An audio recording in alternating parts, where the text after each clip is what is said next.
ara egamba nti system eno gyerese egenda kuyambako buli omu okuwa omusolo ababadde beebuzaabuza ng'oli musobozi ng'oli eyo temwagala wa misolo so URA egamba nti system eno engeri gyeri digital segera buli musuubuzi ajja kuba awa omusolo mu butuufu bwago wadde abasuubuzi bo bagamba nti tebandiganye kuwa musolo guno naye system eno gye baleese URA nti tebamanyi we bagikozesa osegedde nti ate system eno abasuubuzi mbu tebannategeera nkozesa yaayo ekola etya mbwate mbu amounts ezimu eziri ku system eno ziri mu barcodes abasuubuzi nabo balina bye bwagamba nti tebaganye kuwa musolo naye system eno URA egyerese tebagitegeera kati URA enega nti beekwasa bwekwasa so okwekalakasa kw'abasuubuzi bwekuti bwe kugenda maaso abasuubuzi balina complaints zaabwe so basaba president abalabe wadde president Museveni tannabalaba naye abasuubuzi babadde basaba president abalabe baweeyo okwemulugunya kwabwe nga ne URA bwekola ki bwefirifiringa mandeeti yaayo ey'okuwooza omusolo so bwe bityo bwe bikyali abasuubuzi bakyali mu keediimo baggala amaduuka gaabwe abasuubuzi nga beekalakaasa so nze ndowooza buli ludda luwuliziganye abasuubuzi tubawulirize complaini zaabwe ne URA nayo tugiwulirize zonna sayidi zikkaanye abasuubuzi bakkaanye ne URA ekole ki ekkaanye nti digital receipting eno oba eyitibwa e-freeze tulabe wa weeyambira kitegeera n'abasuubuzi bategeere wa system eno empya URA egyeyaleeta weebayambira naweetabayambira. They also said double taxation. Yes, abasuubuzi balina complaints nyingi nga twatandise okwogera complaints z'abasuubuzi abasuubuzi complaininga ku bintu bingi ne double taxation nakyo kituufu naye ne URA eyina ebituufu byeyogera kakati why not bawo compromise abasuubuzi mubawulirize ne URA mugiwulirize because abasuubuzi balina complaints zaabwe balina ebibaluma balina ebibanyiga okisegedde so ebyo bikyali awo wiiki eno eri era gye tukubye emabega bintu bingi nnyo ebigibaddemu okwekalakasa kw'abasuubuzi nkwogeddeko mwe mwali oba mwe mwabadde olutalo lwa Zubeda ne talk and talk team. Zubeda yavaayo awo n'alumba talk and talk specifically Ssendi yavaayo n'avuma Zubeda n'avuma ne bbaawe so kati olutalo nalwo ne lubeera awo wiiki ebadde emabega awo nga Zubeda munyiivu n'avuma awo talk and talk team awo olutalo lubadde lw'amaanyi naye kati lugenze lukkakkana. I believe just kwewa kitiibwa bwe mubanga mukola omulimu gwe gumu muyina okwewa ekitiibwa. Ndowooza Zubeda ayina okuwa talk and talk team ekitiibwa ne talk and talk team eyina okuwa Zubeda ekitiibwa.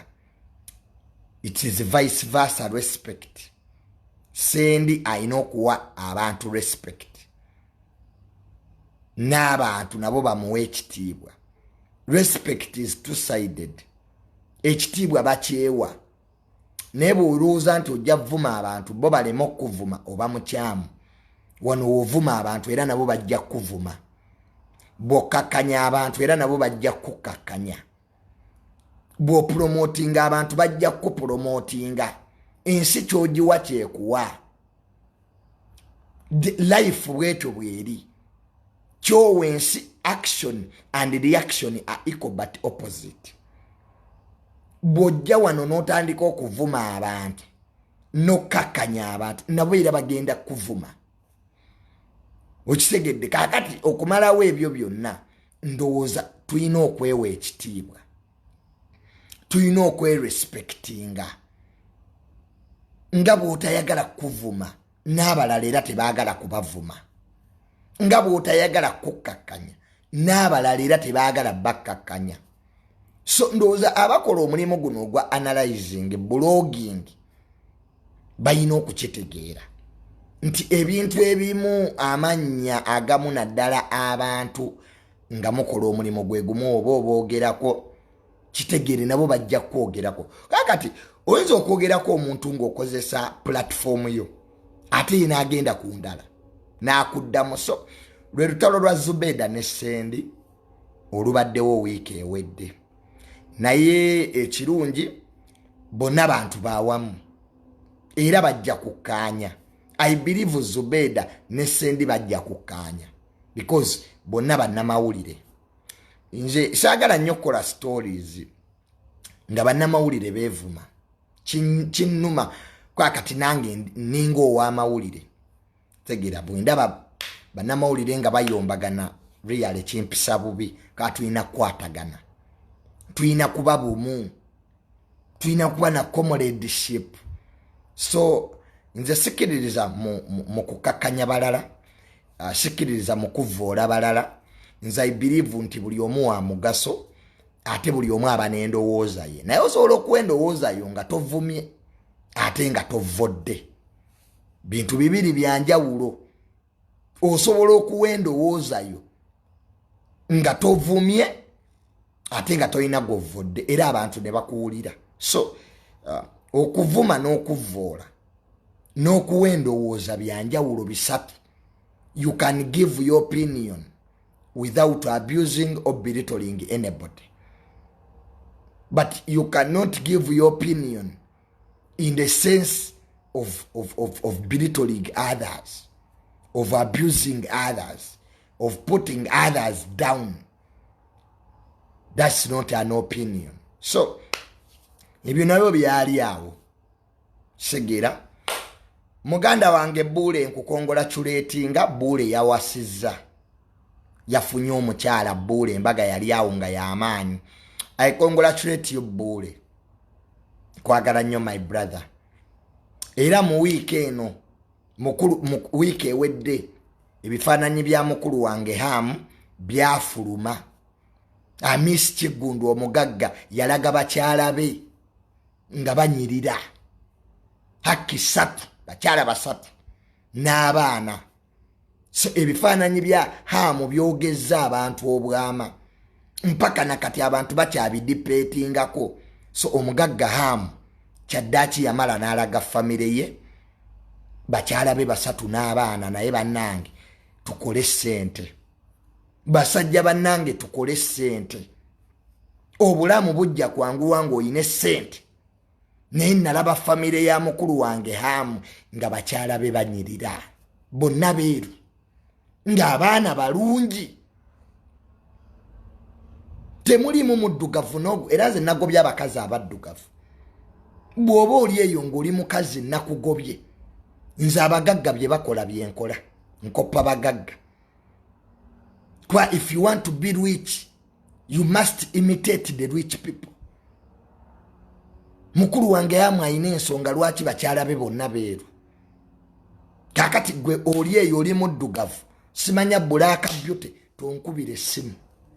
Nagobye abakazi abaddugavu, mulabika mwentisiguko y'obwavu. So kati ndi ku bakyala beeru bokka. Onule light women.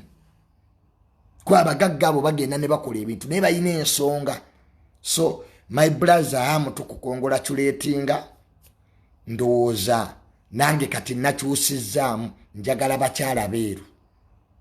Omuddugavu tosembera. Bisima Junior amu Black Chocolate nabagobye. Nze nkoppa bagagga bye bakola. I want only light skinned women. Kubanga bakyala ba Hamu bonna temulimu muddugavu. ate amu mugagga kati lwaki nze omunaku nange sikola mugagga byakola sanga nafuna ssente anti si kizigo n'abaana beeru okitegedde tekisobola kuba kizigo kuba abaana bahamu beeru kyetegeeza bakyala be nakyolale beeru so nange noonya bakyala beeru bokka kati onule omuddugavu nakugobye manyi bwe tutaakole bagagga bye bakola tuyinza obutagaggawala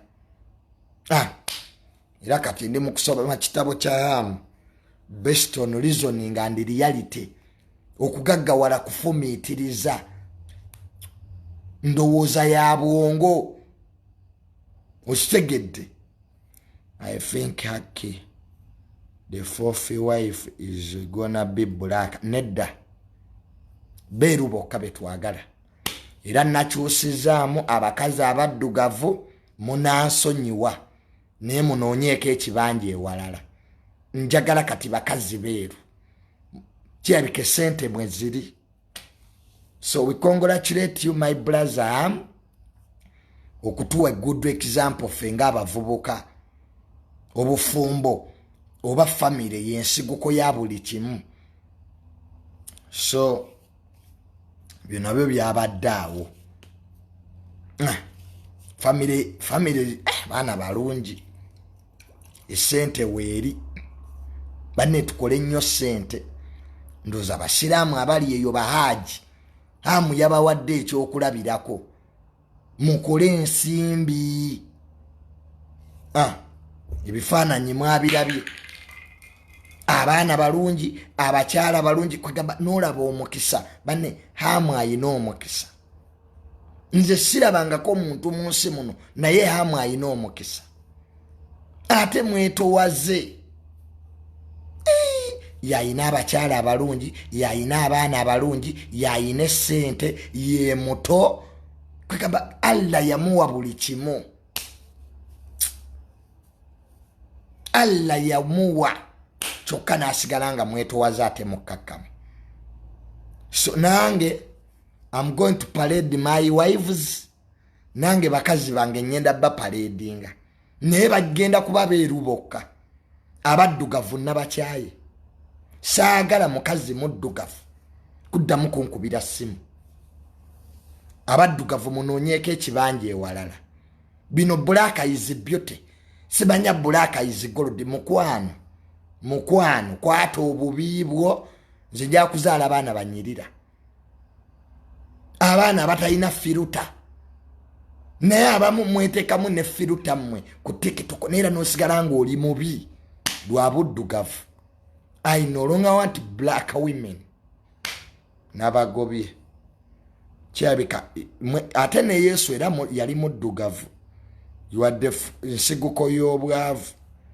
so nange I'm soon parading my wives just wait mulinde bulinzi nti sister Junior nange nyenda kulaga family yange bakyala bange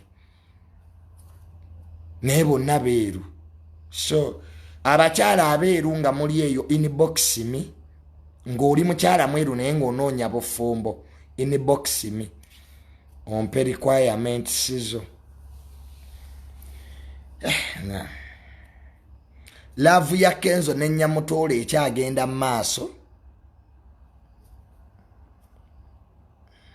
kati nalabye Leema avuddeyo mbumunveeko Leema tuleke leka Kenzo ne Nyamutoole beeyagale Leema wayina obudde bwo obw'okwagala amuza ne mwetiriboosa ne mwepalawuda nga tusirise so kati kiseera kya Nyamutoole na Kenzo era honorable minister Nyamutoole ne Kenzo tubaagaliza mikisa kubanga Kenzo yagamba ddambu beezaalamu dda n'omwana so Kenzo ebyo byonna alumya Leema so Lwema ne dokita wo wa intani amuza mwayina taimu yammwe era twabagumiikiriza ne mwepalawuda ne mutulumya kati kati fe tiimu Kenzo, tiimu Honorable Nyamutolo, this is now our time.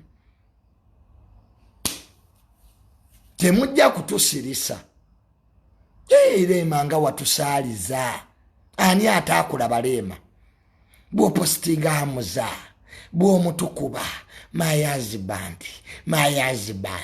Hamuza bakubyeko Nyamutolo. Obulungi akusinga. Nyamutolo akusinga essente. Ate potable kayina figa bannange. Nyamutolo oluzungu lwokka lwayogera. Leema sirika. Madamu Hamuza sirikira woli eno kapo ndala. Fe tuli timu cabinet. Timu potable minister. Tuli timu minister Nyamutolo kwe tusibidde. Babu bazaala nadda. Baina baby boy. Abula Kenzo yina ebisima muganda wange. Kenzo gyologera ntwalaayo. Nange banne nange nonya minister. Wobayo minister atayina musajja wendi. Junior neteze. Nfumbye Maria agasuka 3. Nesifunanga ku minister nkubira simu nti Junior I love you. So wewabayo minister atayina musajja bannange nange wendi. Nange njagala Nyamu Junior. Bagambe Nyamutolo nga Kenzo bwali Nyamu Kenzo. Nange njagala yo minister njagale. Nange Junior munene palawude. Nayo noonya ne kansala akukubira essimu taliyo. Twabakola ki lwaki ffena ffe temutwagala? N'omuntu nembulwa ne kansala ngamba nti Junior I love you. Ffe twazza gwaki? Lwaki tubonaabona nga babbende ku musabo? Laba bwennyirira. Ne Kenzo musinga okunyirira. Naye tewali minister ankubira. So owabayo minister atalina musajja ng'ali serious. Nze Nyamu Junior wendi. Nyamu Junior am around. Nga oliwe bamuyita Nyamutolo nange njagala Nyamu Junior.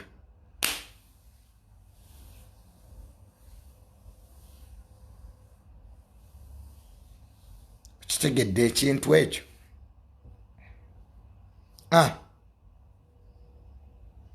Byebyo. Olowooza bya Uganda si bwe bibadde. Si byebyo we bibadde. Kati nyenze. Era wiiki ewedde Iran, Islamic State of Iran yalumba Israeli. Gye buvuddeko awo, one of the biggest headlines mawulire. Naye Iran drones ze yakasuka okulumba Israeli ne missiles. Ebitundu 99 zaakubwa. Tezasobola kutuuka Israeli. Bazikubira mu bbanga. Air defense zeggwanga lya Israeli zaakuba drone za Iran ne missiles 99 ku buli 100. Amawanga nga Jordan nago gayambako Israeli okuba drone za Iran zino. Ebizuuse byongera okulaga nti amawanga g'abasiraamu nga Saudi Arabia ne United Arab Emirates nago gayambako Israeli. Go tegakuba drones naye gasharinga intelligence. Gawayo intelligence information eri Israeli. Wadde Jordan yokka yeyetaba mu kuba drones zino eza Iran. So amawanga g'Abawarabu mangi ate gakoze kinene nnyo okudefendinga Israeli. Ekintu nno kyaleeseewo ebibuuzo. Ensi ebadde emanyi nti amawanga g'abasiraamu tegaagala Israeli. Naye Iran bwe yalumba Israeli ate kikwewuunyisa. Amawanga g'abasiraamu oba ag'Abawarabu gayamba nnyo Israeli. Bye byongedde okuzuuka. nti amawanga nga Saudi Arabia, United Arab Emirates allegedly gasharinga information. Jordan yo yakuba yayambako kuba drone zeze za Iran. Era Jordan evuddeyo nega nti yakikola kubanga drone ze zimu zayingira mu airspace yayo. So ebyo nabyo ne bibeera ojukira Iran yakola olulumba luno kubanga Israeli yalumba embassy yayo netta General Muhammad General wa Iran yattibwa. E Damascus wali Syria Israeli yakuba embassy ya Iran. Bw'osoma amateeka agafuga ensi oba Vienna Convention embassy tezikubwa. Tosobola kuba embassy. Ne Israeli yakuba embassy ya Iran netta General Mulamba ow'eggwanga lya Iran. Netta ne ba military advisor aba Iran mwenda.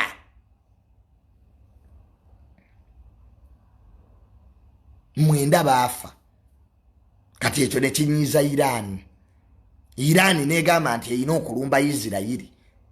Abamerika ne balabula Iran ne bagigamba Iran bw'olumba Israeli naffe olutalo tujja kuba tuluyingidde. Amawanga g'Abawalabu mangi ne galabula Iran ne gagigamba tokigeza kubanga Iran yali esitudde olutalo oluyinza okusanyawo Middle East yonna. Kale amawanga ga Middle East gonna gaali ku bunkenke era Iran yakituukiriza. Yasindika drones ezisoba mu 1,000 ne missiles era ezisoba mu 1,000 zalinga 3 ne zirumba eggwanga lya Israel. Naye nga Iran tenna zisindika yalabula. Iran yasooka yagenda ku Telegram. Aba Iran bagenda ku Telegram ne bawandiika ne baga nti tugenda kulumba saawa bweziti. Iran yabawa ne saawa zegenda okulumba. Kino Iran yakikola kubanga yali eyagala kuwa Israeli information ereme kukozenga lutalo lw'amaanyi. Iran yali teyagala lutalo. Era kyovulanga tennalumba Israeli yasooka kulabula Israeli negiwa ne saawa zeenalumba. Era drone ne missiles Iran ze yasindika si ze z'amaanyi ennyo zeeyina. Kwa yali teyagala lutalo.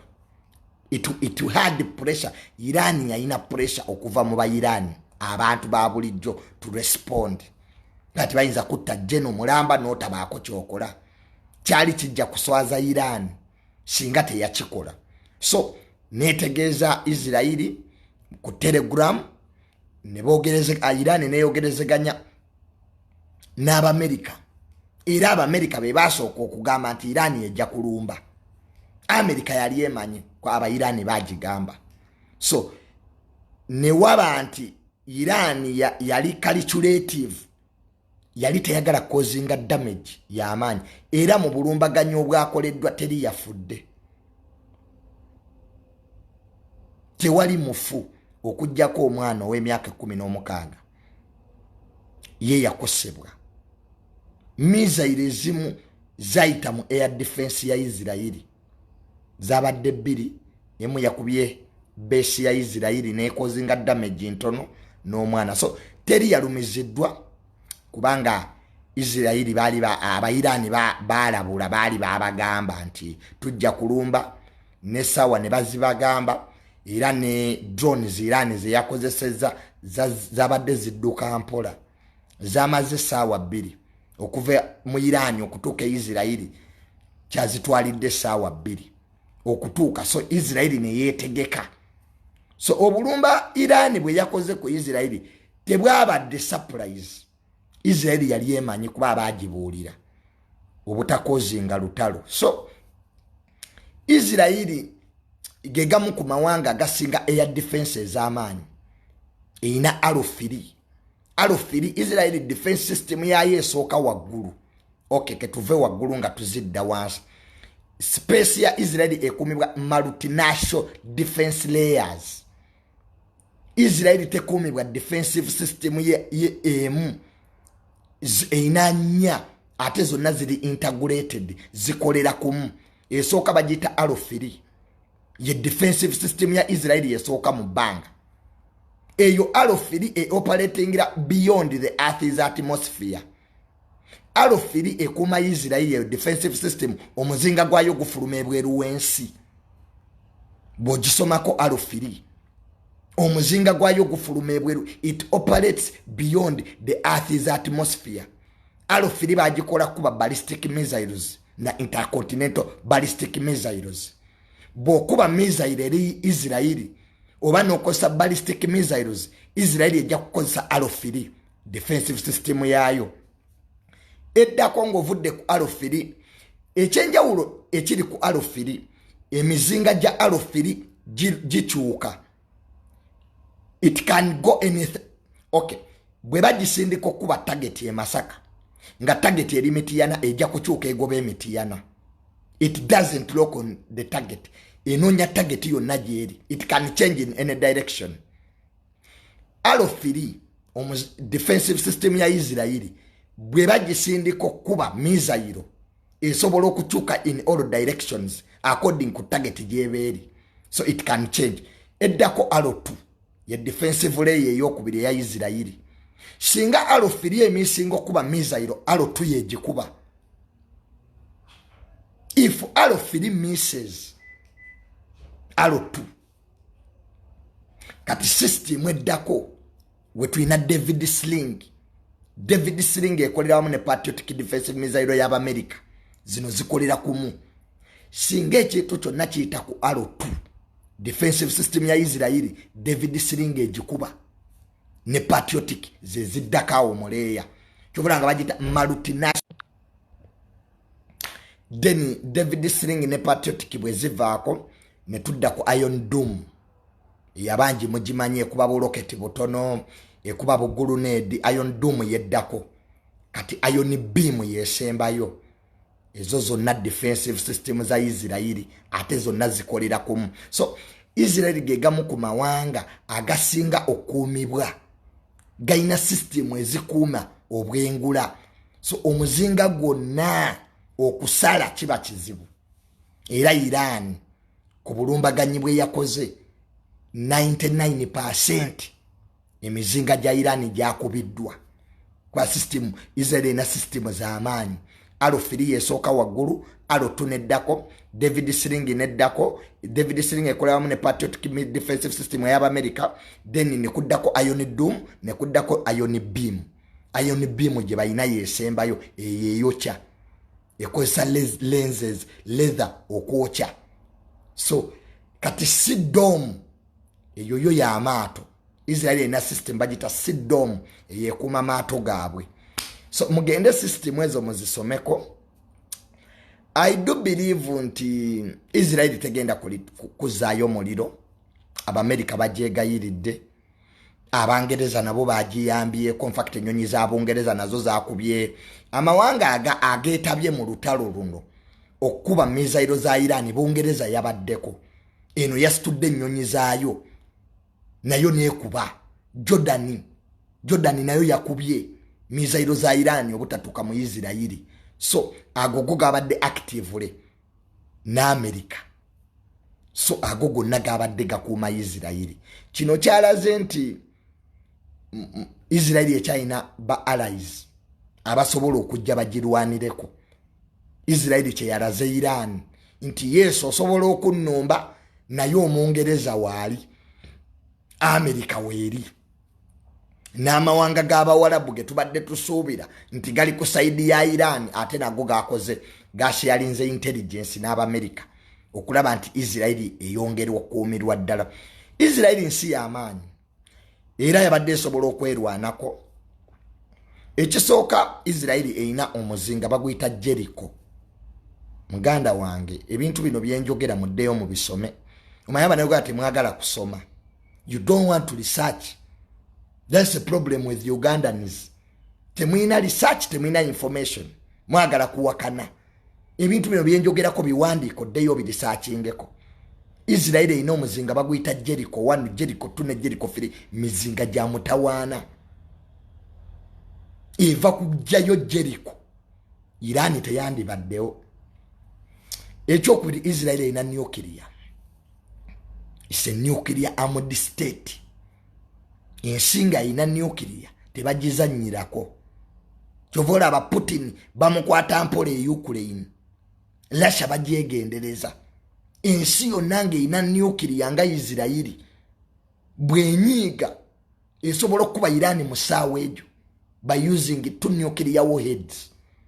Isirairi nga yanyiize ekuba Iran n'egijja ku map by using its nuclear weapons. Era kye twabadde tweraliikiridde nti Isirairi eva kuzzaayo omuliro muganda wange byandibadde birala. Kyova olaba ensi yabadde teyeeraliikiridde Iran kyekoze, Isirairi kyenazzaako. Ensi teyabadde ku Iran, yabadde ku how Israel is going to respond. Singa Isirairi yazzizza omuliro,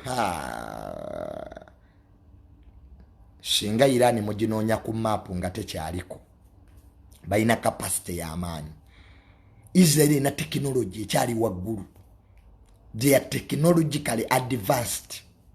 It is one of the strongest militaries on this planet. Israel gegamu ku mawanga agasinga amagye ag'amaanyi ku planet eno. Bayina buli kyakulwanisa ekisobola bawanguza olutalo. Bayina systems. Tosobola kunga nti ensi eyina nuclear submarines, dolphins.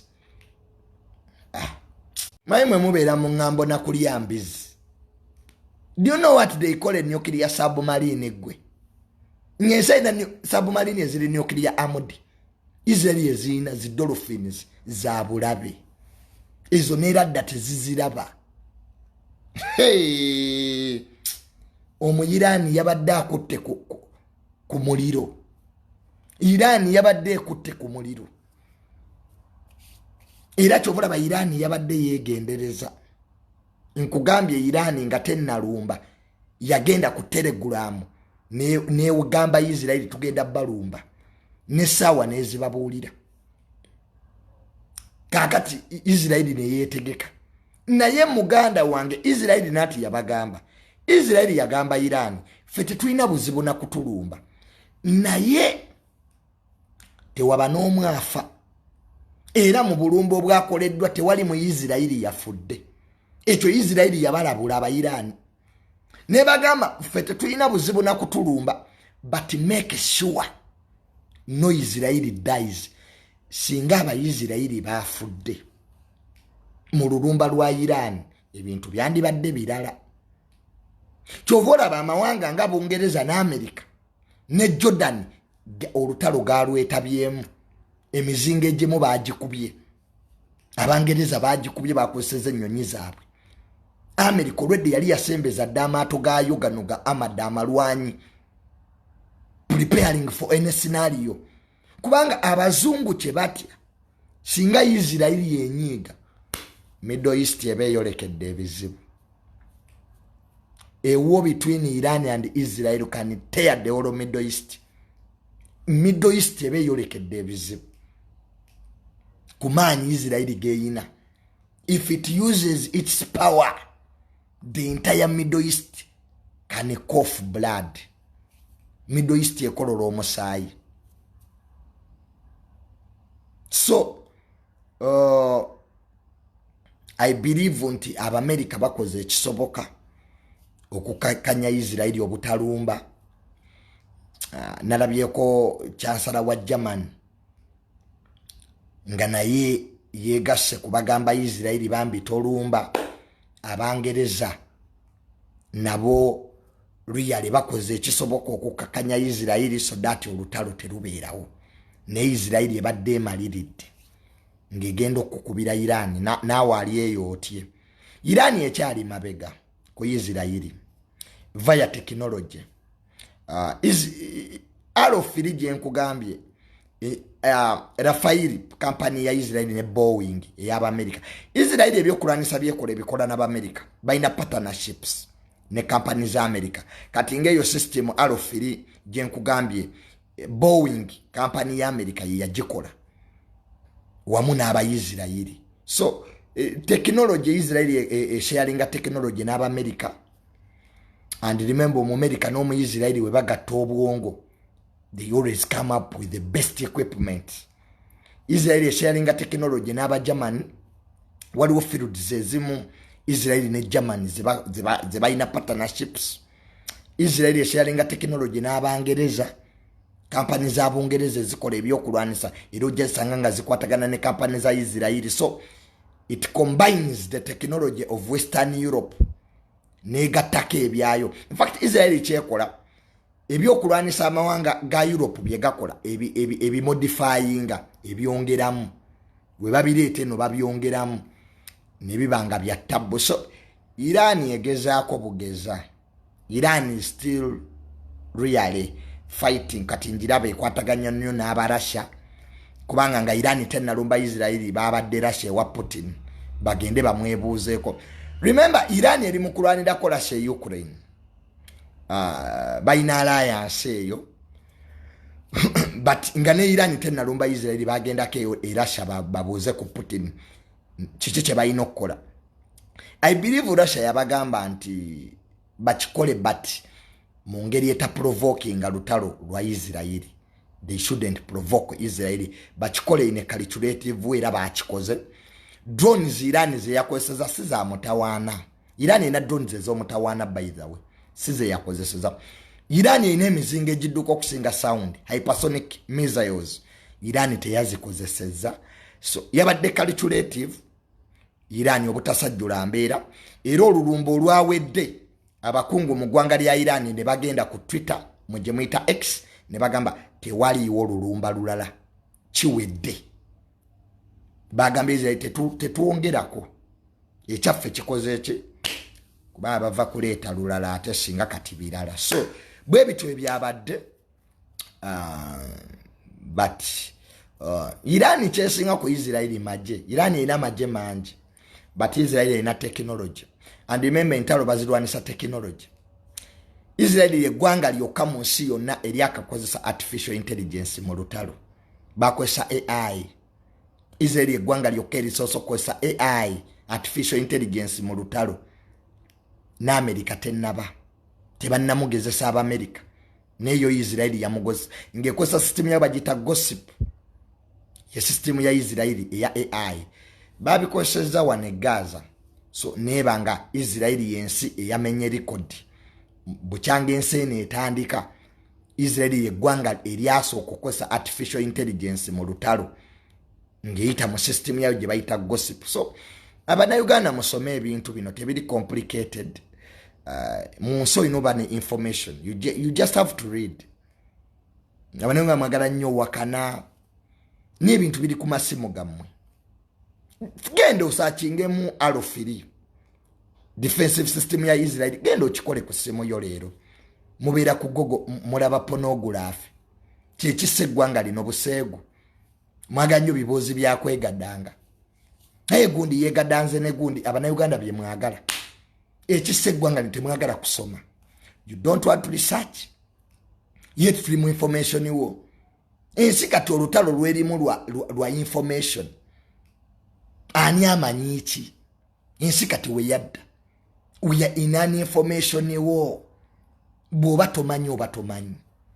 Kati Abannayuganda temuwa respect bamanyi kubabuulira. Bino mulabanga firimu. Bwe najjanga wano ne mbanyumiza ebya Israel ne Iran nga bamu mu nvuma. N'ebyamaze ne byapeninga. Kati webimala Abannayuganda mwine ekintu kimu. Ebintu ebimala okwapeninga nga then you get sense. Nga ekintu kino kibaddewo kitya. Tebiva mu ggulu.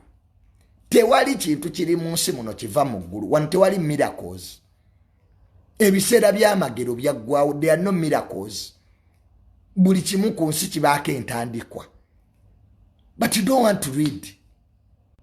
Mwagala bintu byakuwemula, bintu byakwevuma. Temumanyi. Ugandans lack information. Omuntu baba na data. Babina mukulaba pornography. Nosanga omuntu ali ku bulu movie. N'amalira okwo data we. This country, Uganda webe n'akyuka. Tutandika okuwa abagezi ekitiibwa. Tewali nsi mu nsi yonna ekulaakulanye nga abagezi babalabanga basiru. Ng'ate abasiru be balabanga abagezi. Munangambye ye ye Evelyn ye Medi agambye Iran does not you can't compare Iran with Israel. In fact, Iran cannot stop any Israel missile just as Israel did. Nibyo abantu munete babimanyi. Iran tesobola na kuyimiriza muzinga gwa Israel nga Israel bwe yakoze. Ila Israel yaraze nti ya amani. Israel showed that it is powerful. Bweba yasobodde okuba emizinga 99% nga 1% yokka ye yayiseemu. Israel is a very powerful country. Kati tukikyuseemu Israel yesindika ejaayo, Iran teiza yimiriza wadde nogu, teina system ezo. Ekola nkole, it's trying. Omanyi kye bayita okuyimiriza emizinga 3 gwe 300 missiles. Bazisindikeko mu mawanga agamu. Bajja kugamba omutwalo gumu ogw'abantu gwafudde. Kati wano tulina amawanga agatasobola na kuyimiriza COVID gayimirizeewo emizinga.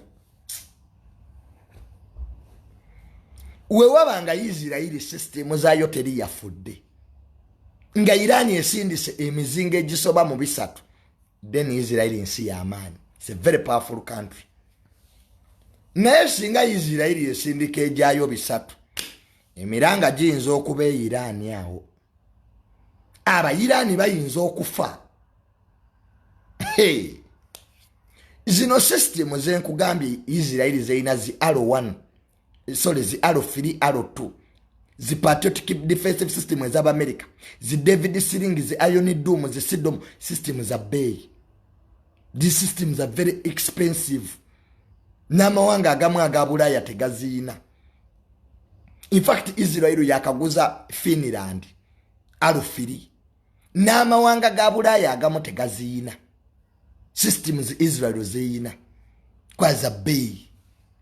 First of all zikola bagamba nti Iron Dome eyo gyolaba buli muzinga gwekuba Muganda wange bayogera sente nga zisasula abasomesa ba Uganda bonna ne zigattako abasawo n'abaana b'e Makerere.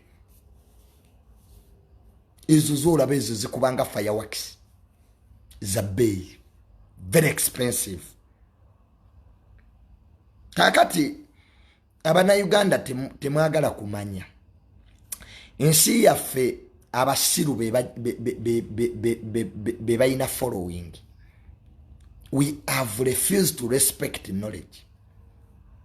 Today obera ku social media n'olaba abantu nga ne byeboogera tebabimanyi ninga ensi beewuliriza. Kati tubakolere ki abana Uganda? The day you will start giving intelligent people, we muli wabageze ekitiibwa Uganda ejja kyuka. Ne abasiru beeyongedde wano mu Uganda. Omusiru aba ne following nga ne byayogera si bituufu ninga abantu bamu following. Kati Uganda yokka, mawanga amalala abagezi be bawuliriza. Al Jazeera, BBC buli gwe zireeta aba professor. Toyinza genda ku BBC nga tewasoma. Walabyeko gwe baleeta ku BBC nga teyasoma. Era bakuleetera a military analyst ne bakubulira n'amajeje yagasomera. Europe byebijje developings. Europe teina minerals. Europe tewali minerals zeyina zisinga Africa. Africa ekitulemeseza mu bwavu abasiru beeyongedde. Kati gweri eggwanga olifuga otya? Omuntu naveni nagambo Bobi Wine ye president. Kati busiru kyo businga okwo. Munagati nze Bobi Wine ye president. Really? Really? And you expect me to answer you? You come and tell me that Bobi Wine is the president of Uganda and I wait. Just muli basiru. Ekise gwanga lina basiru muli bangi. And abasiru mulooza mwe bagezi. Kati abagezi basirika. Uganda abagezi basirika. The intelligent people don't talk. Era tubula social media kuliko byakwewemula. Kwewemula ani yebasenani, ani yanobye wagundi. Byebiri ku TV za Uganda. Gwe tunulira social media z'amawanga amalala okompeyalinge n'eya Uganda ojja kuseka. We are in total comedy. Kati byenjogedde wano waliwo agenda obbiwakanya nenge essimu ye muli mu ngalo ne data amuyina. And ekisinga okwewuunyisa ng'alina mawanga g'abazungu where we expect ti omuntu oba oliko mu America oba olina okubeera ng'olina ku research gw'omanyi. Naye ate abasinga okubeera mu America ate tebalina information. Omuntu obeera California tomanyi na alo firi system ya Israeli ayoni doom togimanyi ayoni bim kati mu America okolayo ki? Most of the people abajja wano okuwakana babeera mawanga gaba we want student kale omuntu obeerako mu America obaako ne byomanyi ebitonotono tebaagala kusoma. You don't want to read. Ugandans are not researchers. Kyane Makerere yagwa mu research. Kwa university bazipimira mu research. Makerere is not doing well in research. Because abana Uganda tebaagala research. Balinda bazungu batukolere eddagala. Bo balinda bazungu. They are waiting for Europeans. Kati eggwanga erikyalinda abazungu. Wano hamu yazimba ekisaawe. Era abana Uganda bali balinze mbu abazungu bajje batuzimbira ebisaawe. Imperialism yetuluma. Everything we are waiting for Europeans. Hamu yazimba ekisaawe omuntu ogwo. Ne hamu yatandika kuzimba ekisaawe nga mumulwanisa. Balwanisa hamu. Taina sente, tajja kizimba kati tekiriiwo. Naye ekisaawe ekyo bazungu be bagenda kisambiramu. Obaffe bana Uganda. Abana Uganda tetweyagaliza. Omuna Uganda bwalaba muna Uganda munenga ali waggulu alwana kumulwanisa. Oba bwavu, I don't know. Omanyi Uganda ekigiruma. N'abagagga be tuyina abasinga obungi baava mu bwavu. So obwavu tebuggwa muntu.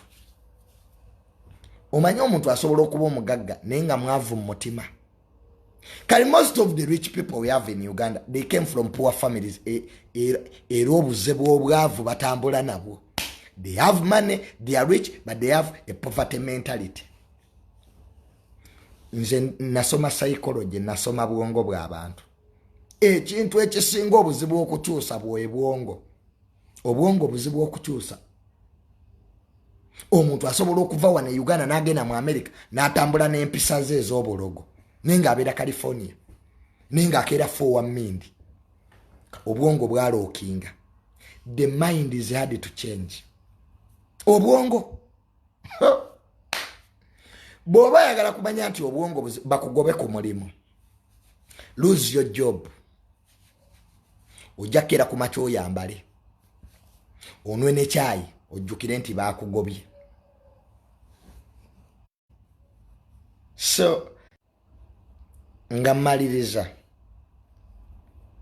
eggwanga lyaffe okukyuka, Uganda okukyuka, tulina kyusa mindset hamu kyabagamba obugagga eba mindset. Omuntu nga alina poor mindset ne bakuwa billion ogirya n'ogimalawo nga tolina kyokoze. Abantu abaavu toga nti bafuna sente. Even poor people get money at some point, but they misuse it. Rich people don't get a lot of money, but they plan for their money.